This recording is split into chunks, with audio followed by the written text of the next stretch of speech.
Number 1. Jeffrey Wiese, Red Lake High School. It began on a cold March afternoon in 2005 on a quiet Native American reservation in Minnesota. No one expected that within minutes, a small high school in Red Lake would become the scene of one of the deadliest school tragedies in modern American history, one that would expose cracks in local policing, emergency response, and mental health intervention on tribal land. Jeffrey Wise was just 16. He lived with his grandfather, a tribal police officer. After losing both parents at a young age, his father had died years earlier, and his mother was left severely disabled after a car accident. He was described as quiet, isolated, and often bullied. Teachers recalled a teenager who rarely spoke unless spoken to, someone who seemed to exist on the edges of every room. He spent long hours online, posting dark messages and sketches that hinted at despair and detachment. Still, there was no formal intervention. On the reservation, resources for mental health and school safety were already stretched thin. On the 21st of March 2005, just after 2:30 p.m., Wise first went to his grandfather's home. What happened there was brief but devastating. His grandfather, the tribal police sergeant he lived with, and his grandfather's partner at the house, both died at the scene. Taking his grandfather's police-issued firearm, ammunition, and vehicle, Wise drove to Red Lake High School. He arrived at the school entrance and shot the unarmed security guard standing at the door. Then he entered the building, moving through the halls and into a classroom. Students later described panic desks overturning, windows shattering, and alarms blaring as people ran or hid. In just a few minutes, several students and a teacher were fatally wounded, and others were injured. It all ended when tribal police officers rushed inside. Wise turned the weapon on himself as police closed in. In total, 9 people were killed before the incident ended. His grandfather, the woman at the house, a security guard, a teacher, 5 students, and then himself. This was one of the few school tragedies carried out on sovereign tribal land, which immediately caused confusion among agencies. Who was in charge? Tribal police, the FBI, local law enforcement, or federal authorities? The investigation found that warning signs had been present. Wise had written online about violent ideologies, depression, and feeling disconnected from life. Some students claimed they heard rumors days earlier, but no structured threat assessment system existed at the school. The school security officer, though present, was unarmed, and tribal police had no active shooter training at the time. Many officers waited outside initially, unsure whether to breach the building or wait for backup, a hesitation that would later be heavily criticized. Because the crime took place on federal tribal land, the FBI took control of the investigation. They searched Wise's computer, school papers, and journals. The president of the Red Lake Tribal Council said publicly that the tragedy was not only an attack on the school, but also a failure of systems meant to protect Native communities. There was no trial, since Wise died before officers reached him. But what followed changed policy. Tribal schools across the U.S. began receiving federal funding for active shooter drills, threat assessment training, and counseling services. The Bureau of Indian Affairs issued new guidelines requiring armed school security and direct lines of communication between tribal police, the FBI, and local emergency responders. It became the catalyst for modernizing tribal law enforcement tactics, especially in rural and isolated communities. Today, Red Lake High School has a memorial for the victims and a fully trained security team. Tribal police now train alongside state and federal agencies in active shooter response, a change that emerged directly because of what happened that day. From the outside, it looked like another high school tragedy, but for many, it revealed something deeper: the consequences of silence, isolation, and unpreparedness. And it marked the beginning of a new era in how tribal schools and police respond to danger. Next is a case that shocked an entirely different kind of community: a peaceful Amish schoolhouse in Pennsylvania. Number 2. Charles Carl Roberts, Amish schoolhouse shooting. It was supposed to be an ordinary autumn morning in one of the quietest places in America, rural Lancaster County, Pennsylvania. The Amish community there lived without electricity, cars, or modern distractions. Yet on the 2nd of October 2006, violence found them in the most unimaginable way, inside a one-room schoolhouse known as West Nickel Mines. Charles Carl Roberts IV was 32 years old, a milk truck driver and father of three. To outsiders, he appeared calm, responsible, devoted to his family, but privately, he carried heavy emotional burdens and long-standing grief. Years earlier, his first child had died shortly after birth. He confided to his wife that he struggled with guilt, anger, and intrusive thoughts he couldn't control. But he had no criminal history, no police record, and no one believed he was capable of harming anyone. Shortly after 10 a.m., Roberts entered the Amish schoolhouse, carrying a handgun, a shotgun, ammunition, and improvised restraints. He told the teacher and boys to leave. Only female students, girls aged 6 to 13, remained inside. He barricaded the doors using wooden boards and nearby desks. Someone outside called 911, and police arrived within minutes, but they faced a troubling dilemma. This was a hostage situation, and the perpetrator was heavily armed with children in the room. Roberts made brief contact with police but refused to surrender. Negotiators tried to speak with him, but he gave only short, calm responses. Suddenly, without warning, he opened fire on the young hostages. As police forced their way inside, Roberts turned the weapon on himself, ending the violence in seconds. 5 girls died, and 5 others were critically injured but survived. The entire attack lasted less than an hour, but its impact went far beyond that schoolhouse. Because this was a peaceful Amish community that rejected modern law enforcement and had no school security measures, the tragedy drew national attention. Investigators searched Roberts' home and found notes expressing remorse and unresolved pain, but no clear plan beyond that day. There was no criminal trial, as Roberts died at the scene. But the legal conversation shifted to prevention and response. The state of Pennsylvania reviewed its policies for rural school safety, and police departments across the country studied the case as an example of how hostage situations can rapidly become active shooter incidents. This resulted in new training for officers, immediate breach tactics, rapid decision-making, and blended hostage active shooter protocols. Perhaps the most unexpected part of the story came afterward from the Amish themselves. Within days, members of the community visited Roberts' family to offer forgiveness. They attended his funeral. They said anger would only deepen the pain. This response astonished the nation and became a central part of how the story was remembered. In terms of policing, the attack prompted reforms in how rural schools coordinate with law enforcement. Schools, even in remote or religious communities, were encouraged to adopt silent alert systems, evacuation plans, and trauma counseling resources. It also helped shape modern negotiation strategy, emphasizing faster action when children are in immediate danger. Today, a small memorial stands where the school once stood. The building was torn down and replaced with an open field. The survivors grew older, some speaking about healing, others choosing silence. But law enforcement agencies still study the case not for its brutality, but for the lessons it taught about speed, communication, and compassion in the aftermath. Next is a university tragedy that forced colleges across America to rethink how fast police notify and respond to campus threats. Number 3. Stephen Kazmierczak, Northern Illinois University shooting. On the 14th of February, 2008, students filled Cole Hall at Northern Illinois University, expecting a normal afternoon lecture.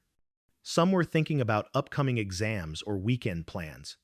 No one imagined that within minutes, their campus would become the center of a national conversation about police response time and emergency alerts in universities.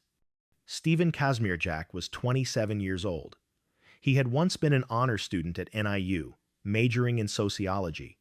Professors described him as intelligent, soft-spoken, and polite. He even won an award for academic excellence just 2 years earlier. But after leaving campus, his life started to unravel. He stopped taking prescribed medication for mental health issues. Friends noticed he became isolated and unpredictable, but no one saw a direct threat coming. Shortly after 3 p.m., Kazmierczak walked onto campus wearing dark clothing and carrying a shotgun and handguns concealed in a guitar case. He entered a large lecture hall filled with students attending an introductory geology class. Without saying a word, he began firing toward the front rows and across the classroom. Panic followed instantly. Students dropped behind seats. Others broke windows to escape. Someone called 911 within seconds. Police were already nearby. After previous school tragedies like Virginia Tech, NIU had trained officers to respond without delay. Within roughly 6 minutes, campus police reached the building. But just as they entered the lecture hall, the gunfire stopped. Kazmierczak had taken his own life at the front of the classroom. 5 students died, and more than a dozen were injured. The investigation revealed that Kazmierczak had legally purchased all his firearms. He had passed background checks, had no criminal record, and no official history that barred him from owning weapons. Police also discovered he mailed a package the morning of the attack to his ex-girlfriend, containing a goodbye letter and personal items. What made this case stand out was not only its impact on the victims, but how it changed campus safety across the United States. The tragedy highlighted a major failing at Virginia Tech the year before. Students weren't warned until it was too late. At NIU, police and university officials sent out a campus-wide alert within minutes of the first call. Text messages, emails, and website notices were activated quickly, urging students to take shelter or leave the area. Although fast, it still wasn't fast enough to prevent the deaths inside Cole Hall. That led lawmakers to push for mandatory emergency communication systems at all colleges receiving federal funding. Universities began installing panic buttons in classrooms, upgrading door locks, and conducting active shooter drills with campus police and local law enforcement. It helped formalize a system where police no longer waited outside, but entered immediately to stop the threat. There was no trial or sentencing, but the legal and procedural impact was significant. In 2008, Congress reinforced the Clery Act, requiring universities to issue timely warnings during campus emergencies.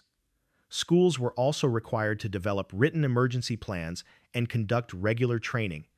Today, a memorial garden stands next to the rebuilt Cole Hall, honoring the 5 students whose lives were lost: Gail Dubowski, Catalina Garcia, Juliana Gahant, Ryan Mace, and Daniel Parmenter. Their names became symbols of change in how universities protect their students. The NIU shooting is remembered not only for the lives it took, but for the systems it transformed.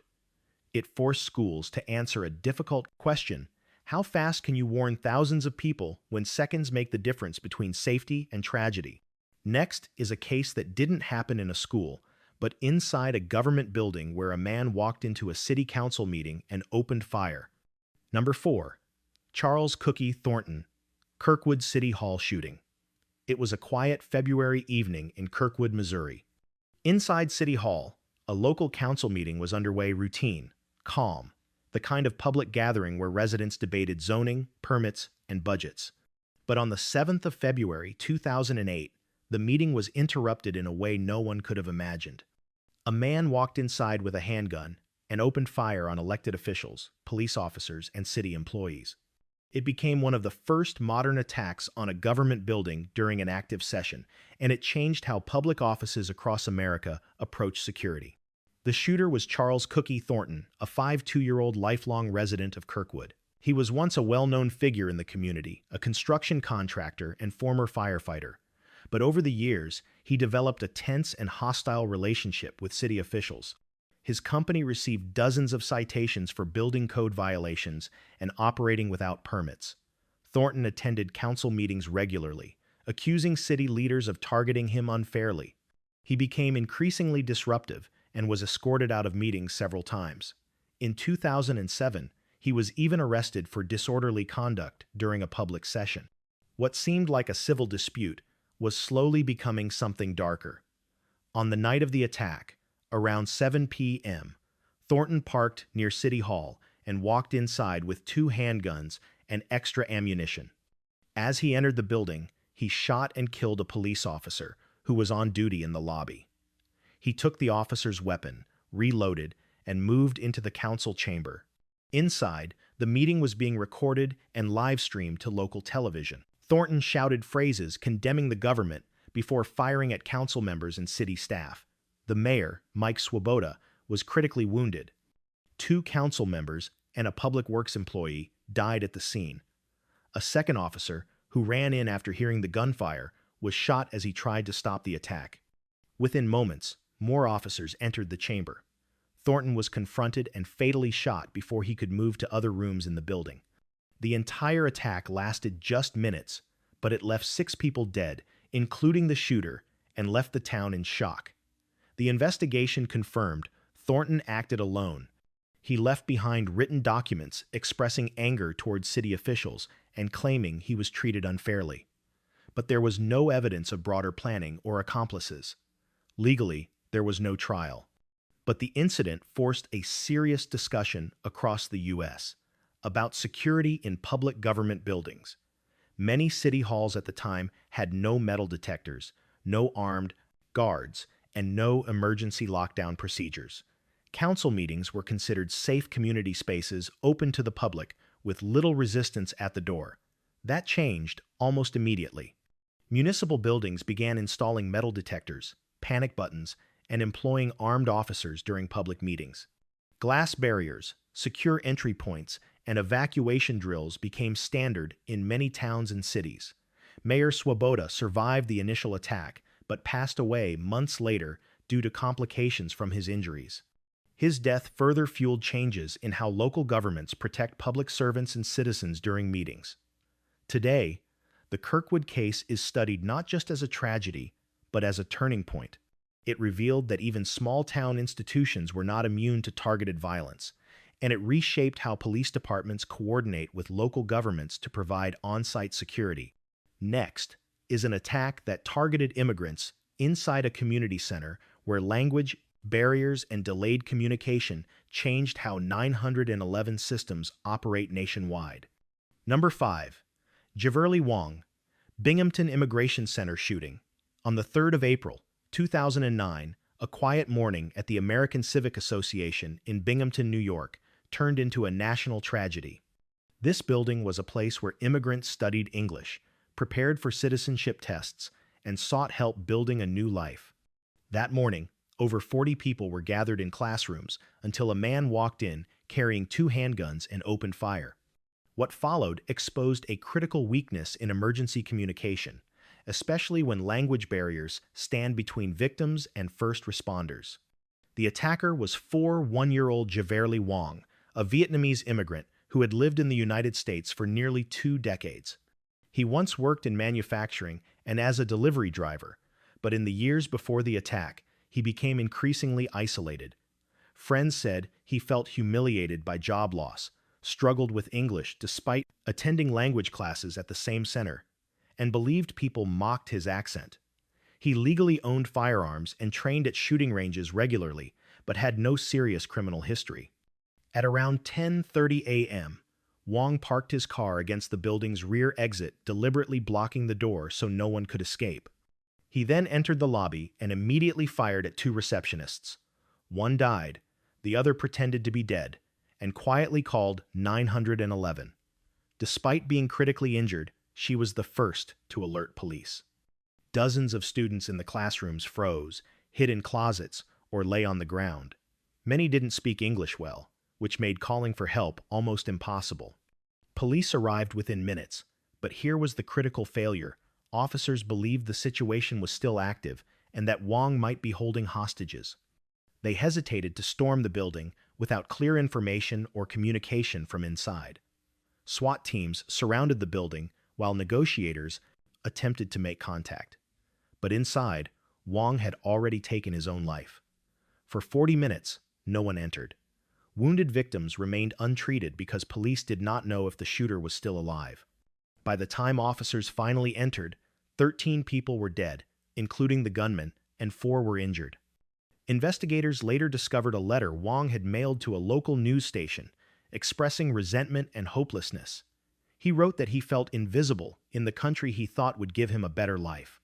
Because this tragedy took place inside a multicultural center, most victims were recent immigrants from China, Haiti, Pakistan, Iraq, Brazil, and the Philippines. Many couldn't communicate with 911 or police during the attack. Some stayed hidden for hours after police arrived because they didn't understand English commands being shouted by SWAT teams. The aftermath led to major reforms. Emergency dispatch centers across the U.S. were required to develop better access to live translation services. Police departments updated active shooter protocol. If shots are no longer heard, officers must still enter quickly to prevent more deaths. The delay at Binghamton became a cautionary example of how waiting too long can cost lives. There was no trial, but the legal impact was significant. New York State reviewed procedures for handling multilingual emergencies. The federal government encouraged local agencies to train officers on how to communicate with non-English speakers under extreme stress. The American Civic Association also received funding to rebuild and offer mental health support to survivors. Today, a memorial stands outside the center, listing the names of the 12 victims. The building has new security systems, emergency exits, and relationships with local police for faster response. The shooting at Binghamton wasn't just about violence, it was about silence, voices that couldn't call for help, and officers who hesitated because they didn't know the situation inside. It changed how America thinks about communication in a crisis. Next is a school tragedy in Texas that reshaped how classrooms prepare for danger, where teachers, not just police, were expected to fight back. Number 6. Dimitrios Pagortzis, Santa Fe High School shooting. On the 18th of May 2018, the school day at Santa Fe High School in Texas began like any other.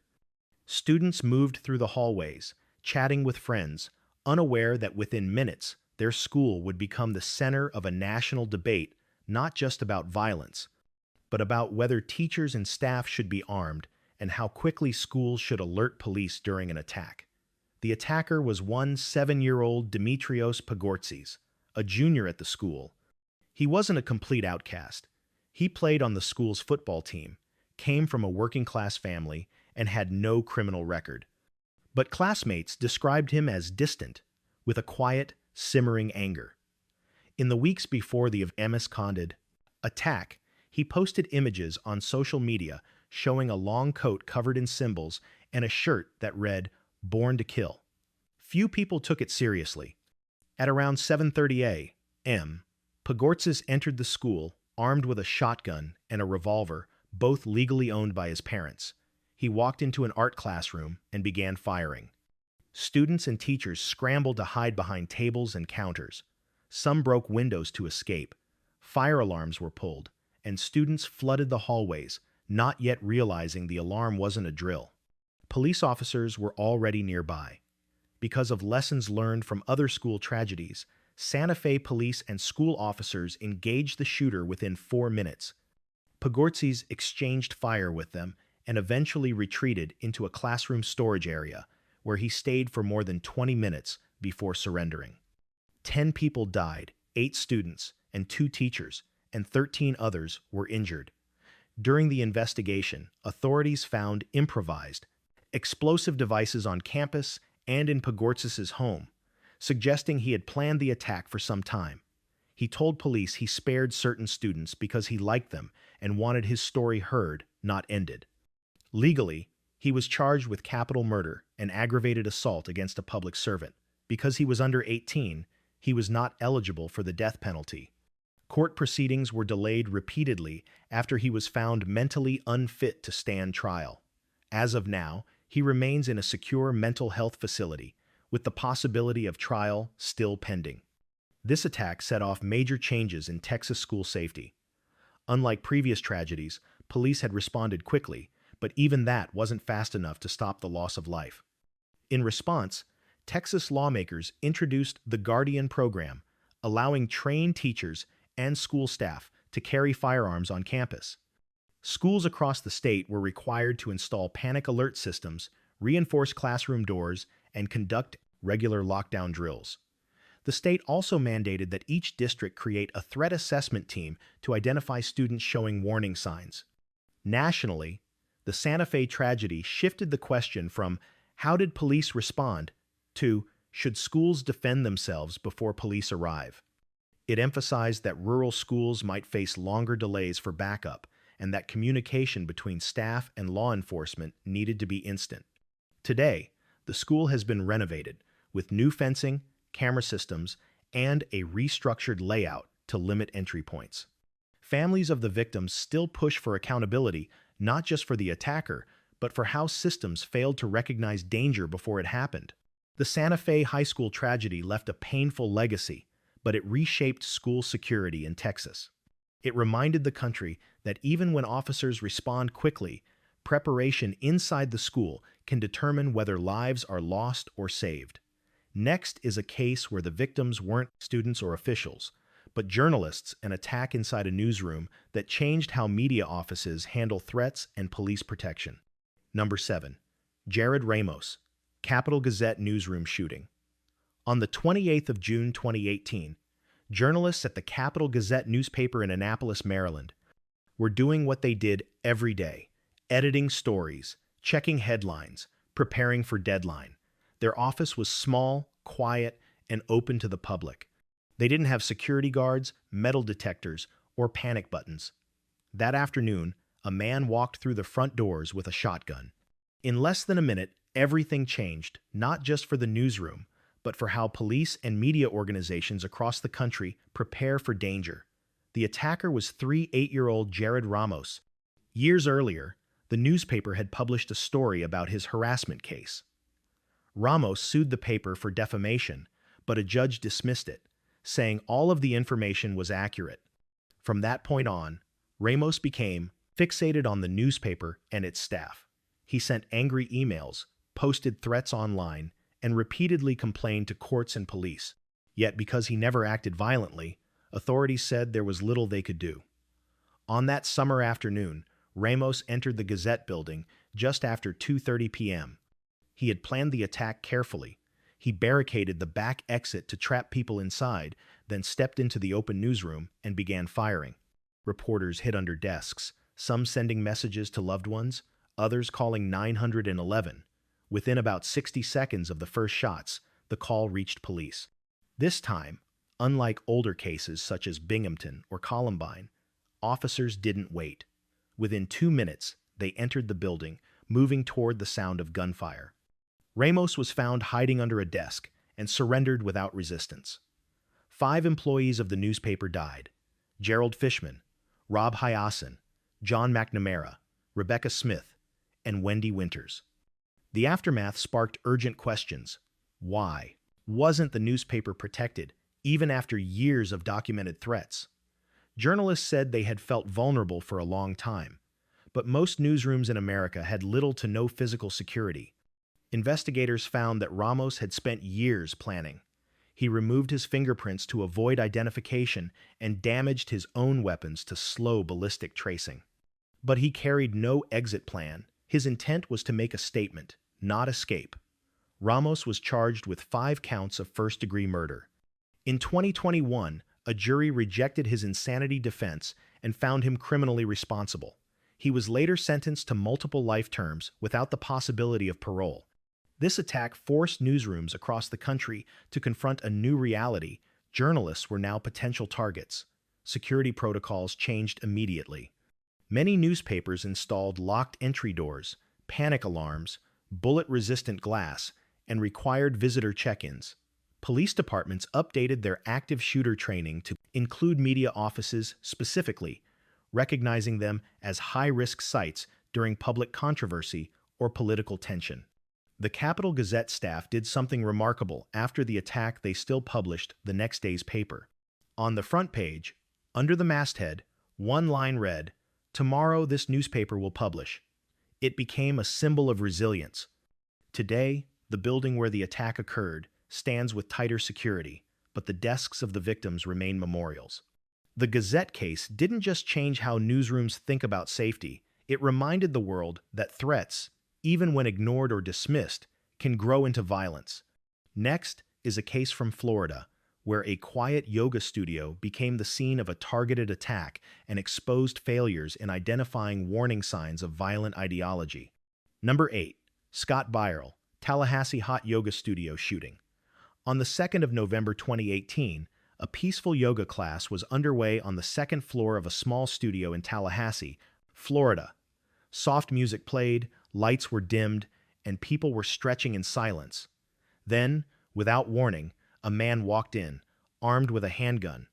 What happened next lasted only a few minutes, but it forced law enforcement to confront a new kind of threat, one driven by resentment, ideology, and warning signs that were seen but never acted upon. The attacker was 40-year-old Scott Paul Byerl. He had a history of disturbing behavior, including harassment complaints and past arrests for inappropriate conduct, but none of those incidents resulted in serious charges or jail time. On social media, he posted videos filled with anger toward women and admiration for previous attackers who shared similar views. He was part of an emerging online subculture where frustration and extremism blended into violent fantasies. Yet at the time, this ideology wasn't widely recognized by law enforcement. At around 5:30 p.m., Byerl entered Hot Yoga Tallahassee, pretending to be a customer. Moments later, he pulled out a handgun and opened fire on the people inside the studio. Some tried to run, others fought back. One man rushed him and was shot while trying to disarm him. Within minutes, police received multiple emergency calls. Officers arriving at the scene heard the last gunshot Byerl had taken his own life before they entered. 2 women died, and several others were injured. The victims included a college student and a medical school researcher. There was no trial, no interrogation, but investigators soon uncovered YouTube videos and online writings where Byerl showed his beliefs clearly. He blamed women for his personal failures, praised past attackers, and suggested violence was justified. This case became a turning point for threat assessment in America. Unlike previous shootings motivated by revenge or personal disputes, this one was ideological. It pushed police and federal agencies to recognize and track patterns of violence associated with misogyny and extremist online communities. Law enforcement began labeling this category as gender-based violence extremism. There were additional failures, too. Byerl had been reported multiple times for alarming behavior, including grabbing women in public. Yet because charges were often dropped and he was never convicted of a serious crime, he legally owned firearms. This inspired new conversations about red flag laws, measures that allow police to temporarily remove weapons from individuals who show violent warning signs. Florida introduced more robust threat assessment teams in universities and workplaces, requiring them to coordinate directly with police if someone showed escalating behavior. Yoga studios, fitness centers, churches, and other open community spaces began practicing active threat drills, something unimaginable before. The survivors later spoke publicly about the bravery inside that room. Some played dead, others helped classmates escape through side doors. One woman used her body to shield a friend. In the days after, the studio filled with flowers, candles, and handwritten notes. It became clear that this tragedy was not only about one individual, but about a system that had seen the signs and still failed to act. Today, the yoga studio has reopened with enhanced security, and Florida law enforcement agencies use the Tallahassee case in training seminars focused on early intervention, ideology-driven violence, and how silence can turn dangerous. Next is an attack inside a government office in 2019, where a longtime employee suddenly turned on his coworkers, forcing new rules on security inside municipal buildings.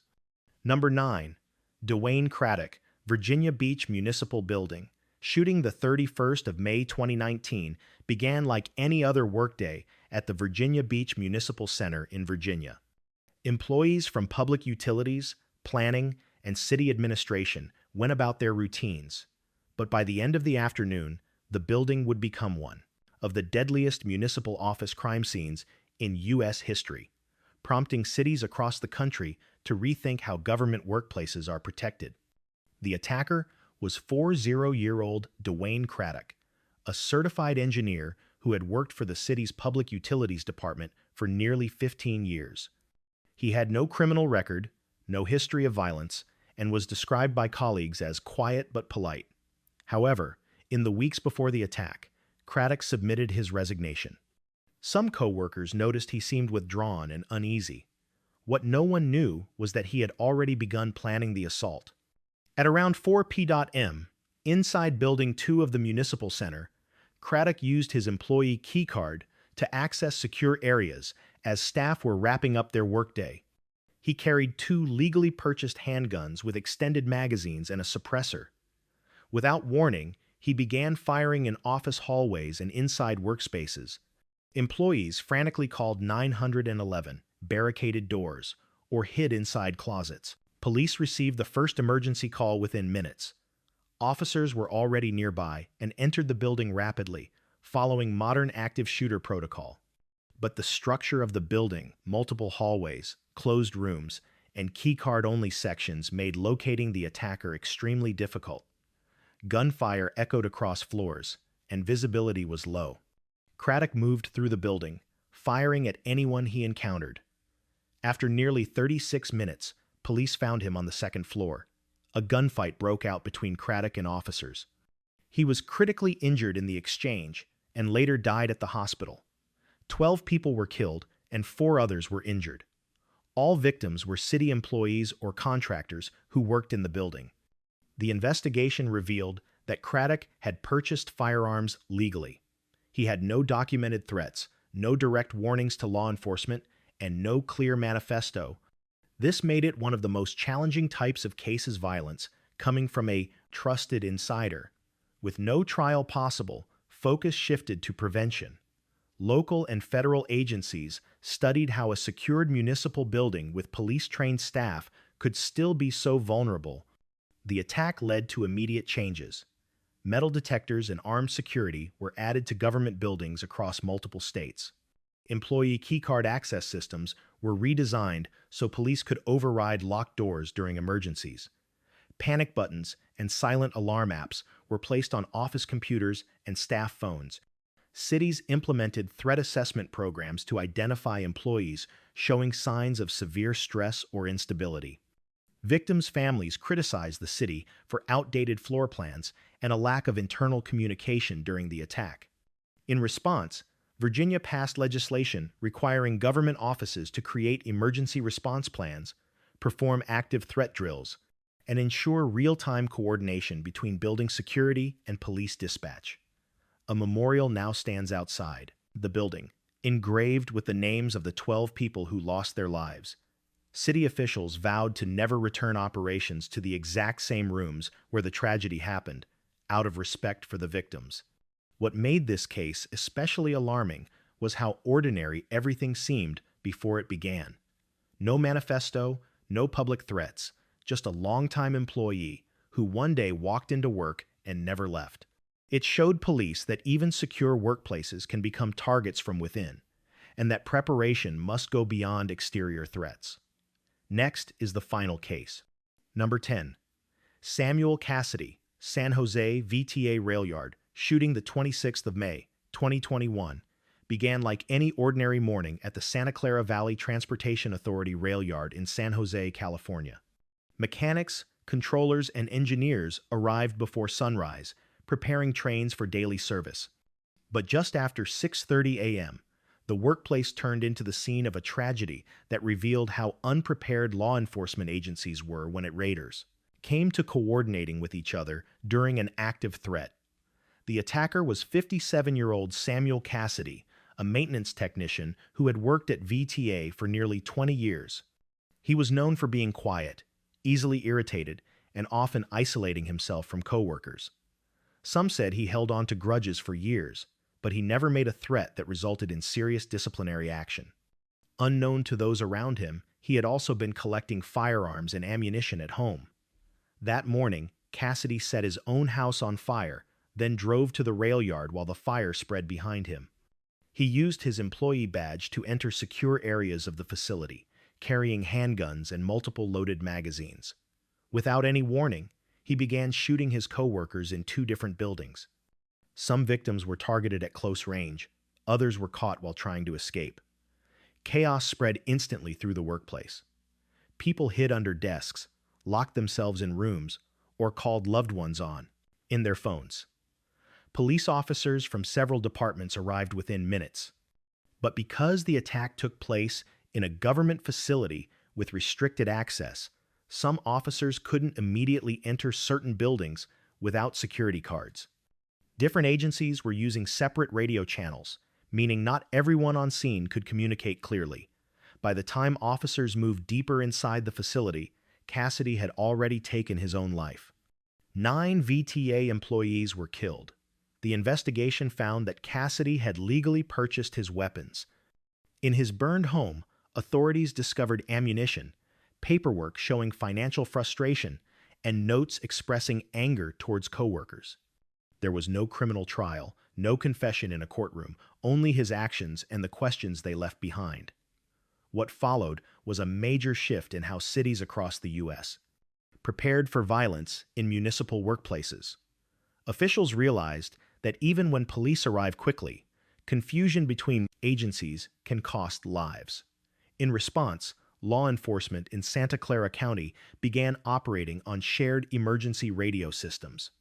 Building floor plans for critical facilities were digitized and given to police and fire departments so officers could navigate faster during a crisis. Municipal buildings started using upgraded badge systems that allowed police to override locked doors during emergencies. Some cities required employees to take active threat training, and workplaces began forming behavioral threat assessment teams to report concerning behavior before it evolved into violence.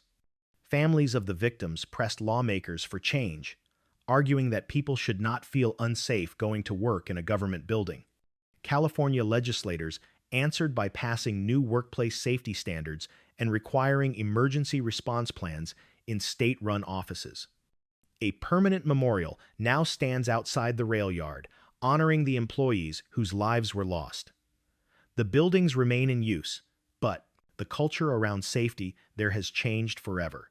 The San Jose VTA tragedy became a reminder that danger does not always come from outside a secure facility.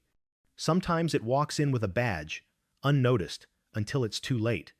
And with that, this marks the final case, 10 moments in modern history where failure led to change, where law enforcement realized that the systems meant to protect communities were not built for the world we live in now.